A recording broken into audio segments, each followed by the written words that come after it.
It's vegan recipes with Pat and Emily. Hi, thanks for stopping by today to see what I'm up to. It just happens to be iced coffee, and I'm going to share with you my version of Vietnamese iced coffee. Let's get started. In here, I have a 2-quart and a quarter pitcher. I have filtered water in there. To that, I am going to add fresh ground coffee. We are going to stir that in. If you do not have a container that happens to be this size, you can use a larger container and only pour in the 2 quarts of water. For my Vietnamese coffee, I like to make a cold brew coffee. I have almost all of my water in here.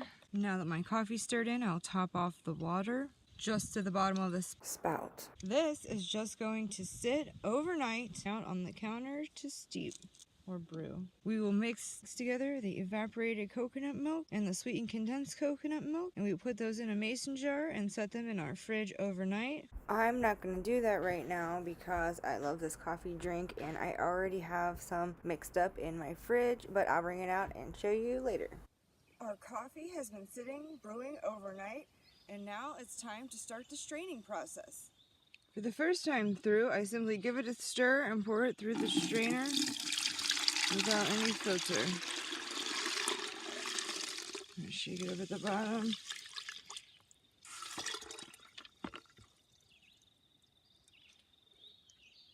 And get all the coffee grinds out. I just have a little water in this jar to rinse the rest of this out. Alright. Now I'll sit and let that strain for a minute and clean out my other pitcher. These coffee grinds will go in my compost pile. I like to use a paper towel for the straining of my coffee, and I get it a little wet. You can use coffee filters. I feel like it takes way longer and I end up with the same amount of sediment in the bottom. So I like to take a paper towel, preferably one that's actually not this tear in half easy kind, and I fold it down so all my corners come to meet in the middle. And then I take this and plop it down into my strainer. The strainer then goes on the first pitcher, and now it's time to start draining. You're just gonna take your time and let this happen. Fill it up, and we'll let it sit and strain.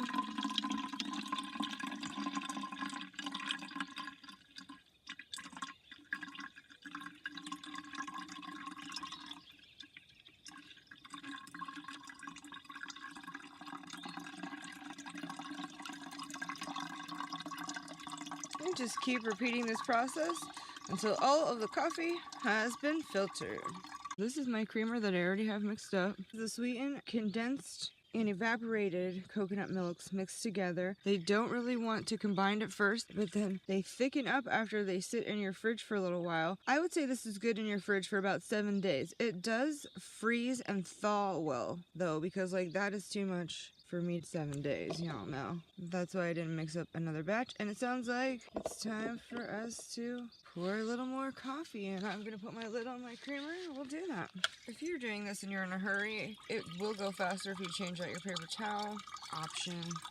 Also, if you don't want any sediment in the bottom, filter it twice. When I get to the very bottom of the pitcher, I will rinse it out and then dump it in here to strain also. Okay. That's enough of that. You get the idea. Continue and repeat until finished. I'm going to start getting my glasses and ice ready. Now to make our drink. I always like to stir my cream up first. Or in this case, shake it up. For most Vietnamese iced coffees, the cream is already mixed in. I like to let it hit my ice cubes and kind of freeze on there a little bit. I also like that this way it is pretty much like black coffee at the beginning, and then by the time you get to the end, your last sip is sweet. Then we'll just pour the coffee over. I like to use a lot of ice with this because this is very concentrated, strong coffee. Doesn't that look nice?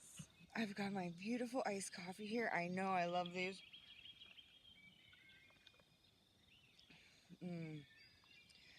I like to leave the cream in there like this, and then as I shake it and get down to the bottom, my last couple sips are the sweetest.